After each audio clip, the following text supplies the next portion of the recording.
اعوذ باللہ من الشیطان الرجیم بسم اللہ الرحمن الرحیم وَإِذَا رَأَوْكَ إِن يَتَّخِذُونَكَ إِلَّا هُزُوًا أَهَذَا الَّذِي بَعَثَ اللَّهُ رَسُولًا۔ اور جب وہ آپ کو دیکھتے ہیں تو آپ کو مذاق بنا لیتے ہیں کہ کیا یہی ہے وہ شخص جسے اللہ تعالیٰ نے رسول بنا کر بھیجا۔ سورۃ الفرقان آیا 41۔ اِذَا رَأَوْكَ إِن يَتَّخِذُونَكَ إِلَّا هُزُوًا، اور جب وہ آپ کو دیکھتے ہیں تو آپ کو مذاق بنا لیتے ہیں۔ آپ صلی اللہ علیہ وآلہ وسلم بتوں کے اختیارات تسلیم نہیں کرتے تھے۔ جب آپ صلی اللہ علیہ وسلم اسی کی دعوت دوسروں کو دیتے تو لوگ آپ کا مذاق اڑاتے، جیسے سورۃ الانبیاء میں ہے، کیا یہی وہ شخص ہے جو تمہارے معبودوں کا ذکر کرتا ہے؟ یہ لوگ کہتے تھے یہی ہے وہ شخص جسے اللہ تعالیٰ نے رسول بنا کر بھیجا۔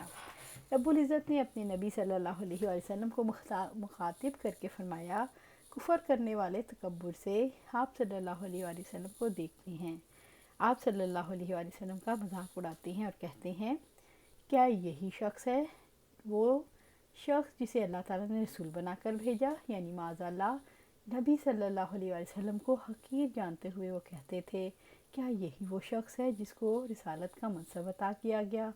رب العزت نے دوسرے مقام پر اس کے بارے میں فرمایا، اور بلا شبہ یقیناً وہ انہیں ضرور راہ حق سے روکتے ہیں اور سمجھتے ہیں یقیناً وہ سیدھے راستے پر ہیں۔ سورۃ الزخرف آیا 37۔ رب العزت نے آپ صلی اللہ علیہ وسلم کو تسلی دیتے ہوئے فرمایا، اور بلا شبہ آپ سے پہلے بھی یقیناً بہت سے رسولوں کا مذاق اڑایا گیا، تو ان میں سے جن لوگوں نے مذاق اڑایا ان کو اسی عذاب نے آ گھیرا جس کا وہ مذاق اڑاتے تھے۔ سورۃ الانعام آیا 10۔ ان کاد لیضلونا عن آلہتنا لولا ان صبرنا علیہا وسوف یعلمون حین یرون العذاب من اضل سبیلا۔ بے شک قریب تھا کہ وہ ہمیں ہمارے معبودوں ہی سے بہکا دیتا اگر ہم اس پر جمے نہ رہتے، اور جلد ہی وہ جان لیں گے جب عذاب دیکھیں گے کہ کون سب سے زیادہ راستے سے بھٹکا ہوا ہے۔ سورۃ الفرقان آیا 42۔ ان کاد لیضلونا عن آلہتنا لولا ان صبرنا علیہا، بے شک قریب تھا کہ وہ ہمیں ہمارے معبودوں ہی سے بہکا دیتا اگر ہم اس پر جمے نہ رہتے۔ مشرک یہ کہتے تھے کہ اگر ہم اپنے باپ دادا کے طور طریقوں پر جمے نہ رہتے، اگر ہم اپنے بتوں کی عبادت پر مستقل مزاجی نہ دکھاتے تو اس پیغمبر نے تو ہمیں گمراہ کرنے میں کوئی کسر ہی نہیں چھوڑی تھی۔ مشرکوں کے اپنے دین پر قائم رہنے کی وجہ تعصب تھا، وہ دلیل کے ساتھ شرک کو اختیار کرنے والے نہیں تھے۔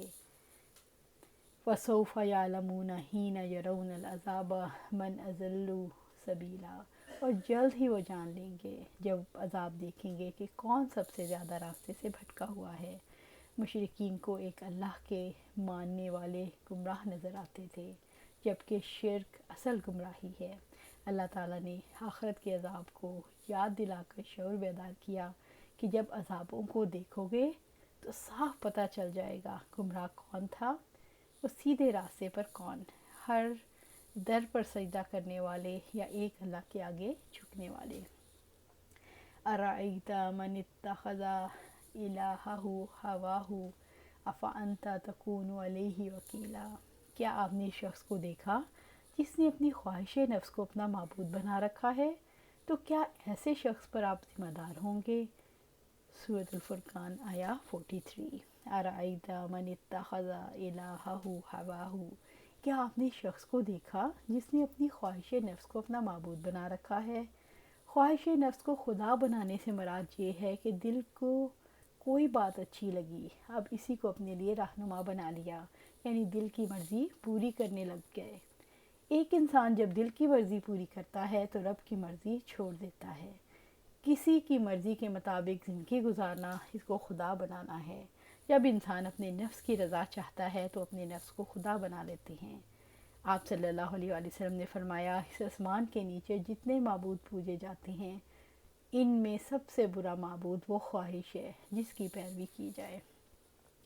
رب العزت نے فرمایا، پھر کیا تم نے اس شخص کو دیکھا جس نے اپنی خواہش نفس کو اپنا معبود بنا رکھا ہے، اور اللہ تعالیٰ نے اس کے علم کے لیے باوجود اسے گمراہی میں ڈال دیا، اور اس کے کان اور اس کے دل پر مہر لگا دی، اور اس کی آنکھ پر پردہ ڈال دیا۔ پھر اللہ تعالیٰ کے بعد اب کون اسے ہدایت دے گا؟ تو کیا تم لوگ کوئی سبق حاصل نہیں کرتے؟ سورۃ جاثیہ آیا 23۔ انسان کے لیے جب برائی خوبصورت اور مزین ہو جائے تو انسان کو برائی عزیز ہو جاتی ہے۔ افمن زین لہ سوء عملہ فرآہ حسنا فإن اللہ یضل من یشاء ویہدی من یشاء۔ تو کیا پھر وہ شخص جس کے لیے اس کا برا عمل خوشنما بنا دیا گیا ہو، پھر وہ اسے اچھا سمجھ رہا ہو؟ بس یقیناً اللہ تعالیٰ جس کو چاہتا ہے گمراہ کرتا ہے اور جس کو چاہتا ہے ہدایت دیتا ہے۔ چنانچہ آپ کی جان ان پر افسوس کر کے نہ جاتی رہے، یقیناً اللہ تعالیٰ خوب جاننے والا ہے جو کچھ وہ کرتے ہیں۔ سورۃ فاطر آیا 8۔ جب انسان کا ذہن یہاں تک پہنچ جاتا ہے تو اللہ تعالیٰ فرماتے ہیں، آپ سمجھتے ہو یہ سنتے سمجھتے ہیں، یہ تو جانوروں سے بھی بدتر ہیں۔ آپ افانت تکون علیہ وکیلا، تو کیا ایسے شخص پر آپ ذمہ دار ہوں گے؟ یعنی آپ صلی اللہ علیہ وسلم ان کے لیے محض ڈرانے والے ہیں، آپ صلی اللہ علیہ وسلم کو ان پر نگران مقرر نہیں کیا گیا۔ ام تحسب ان اکثرهم یسمعون او یعقلون ان هم الا کالانعام بل هم اضل سبیلا۔ یا آپ خیال کرتے ہیں ان میں سے اکثر لوگ سنتے یا سمجھتے ہیں؟ وہ چوپایوں جیسے ہیں، بلکہ وہ راستے سے زیادہ بھٹکے ہوئے ہیں۔ سورۃ الفرقان آیا 44۔ ان ہم الا کالانعام بل ہم اضل سبیلا۔ وہ چوپایوں جیسے ہیں، بلکہ وہ راستے سے زیادہ بھٹکے ہوئے ہیں۔ جانور سوچ کر کام نہیں کرتے، اگر انسان بھی سوچ کر کام نہ کرے، دلیل قبول نہ کرے تو وہ جانور کی سطح پر آ جاتا ہے۔ جانور جبلت کے مطابق کام کرتے ہیں، فطری طور پر جو ان کی ضرورت ہوتی ہے اس کو پورا کرنے کے لیے، جس کام کو ان کا دل چاہے۔ اگر انسان بھی من چاہے کام کرے، نفس کی خواہش کے مطابق چلے، دلیل کی کوئی بات نہ سنے، تو انسان بھی جانوروں کی سطح پر آ جاتا ہے۔ جانوروں پر دلیل کارگر نہیں ہوتی، اس لیے جانور کانوں میں پڑنے والی آواز کو نہیں سمجھتے۔ اگر انسان بھی کانوں میں پڑنے والی دلیل کی باتوں کو توجہ سے نہ سنے، نہ سمجھے، اس پر بھی دلیل کارگر نہ ہو، تو اس طرح وہ بھی جانوروں کے لیول پر آ جاتا ہے۔ اسی طرح اللہ سبحانہ تعالیٰ سورۃ الاعراف میں فرماتے ہیں، بلا شبہ یقیناً ہم نے جنوں اور انسانوں میں سے اکثر کو دوزخ کے لیے پیدا کیا ہے۔ ان کے لیے دل ہیں جن سے وہ سمجھتے نہیں، اور ان کے لیے آنکھیں ہیں جن سے وہ دیکھتے نہیں، اور ان کے لیے کان ہیں جن سے وہ سنتے نہیں۔ یہ لوگ جانوروں جیسے ہیں، بلکہ ان سے بھی زیادہ گمراہ، یہی لوگ غافل ہیں۔ سورۃ الاعراف آیا 179۔ الم تر الی ربک کیف مد الظل ولو شاء لجعلہ ساکنا ثم جعلنا الشمس علیہ دلیلا۔ کیا آپ نے اپنے رب کو نہیں دیکھا کہ اس نے سائے کو کس طرح پھیلا دیا ہے، اور اگر وہ چاہتا تو اسے ضرور ساکن بنا دیتا، پھر ہم نے سورج کو اس پر دلیل بنایا۔ سورۃ الفرقان آیا 45۔ الم تر الی ربک کیف مد الظل، کیا آپ نے اپنے رب کو نہیں دیکھا کہ اس نے سائے کو کس طرح پھیلا دیا؟ اللہ رب العزت نے اپنی وسیع قدرت کی جانب توجہ مبذول فرمائی ہے۔ آپ نے اپنی دنیا میں رب کی قدرت اور رحمت کا مشاہدہ نہیں کیا کہ وہ کس طرح اپنے بندوں پر سائے کو پھیلا دیتا ہے، اور یہ وقت صبح صادق سے سورج کے نکلنے تک کا ہوتا ہے۔ سائے کا وجود حقیقی نہیں، سایہ سورج کی روشنی کی وجہ سے بنتا ہے۔ جب کوئی چیز سورج کی روشنی کے درمیان اس طرح آ جاتی ہے کہ روشنی اس کے آر پار نہیں گزر سکتی، تو اس چیز کا سایہ بنتا ہے۔ پاک ہے وہ رب جس نے متضاد چیزیں بنائیں۔ وَلَوْ شَاءَ لَجَعَلَهُ سَاكِنًا، اور اگر وہ چاہتا تو اسے ضرور ساکن بنا دیتا۔ یعنی اگر اللہ تعالیٰ کو منظور ہوتا تو سایہ کبھی فنا نہ ہوتا، جیسا کہ رب العزت نے فرمایا۔ آپ فرمائیں، کیا تم نے دیکھا اگر اللہ تعالیٰ پر قیامت کے دن تک ہمیشہ کے لیے رات طاری کر دے تو اللہ تعالیٰ کے سوا کون معبود ہے جو تمہیں روشنی لا دے؟ تو کیا تم سنتے نہیں ہو؟ سورۃ القصص آیا 71۔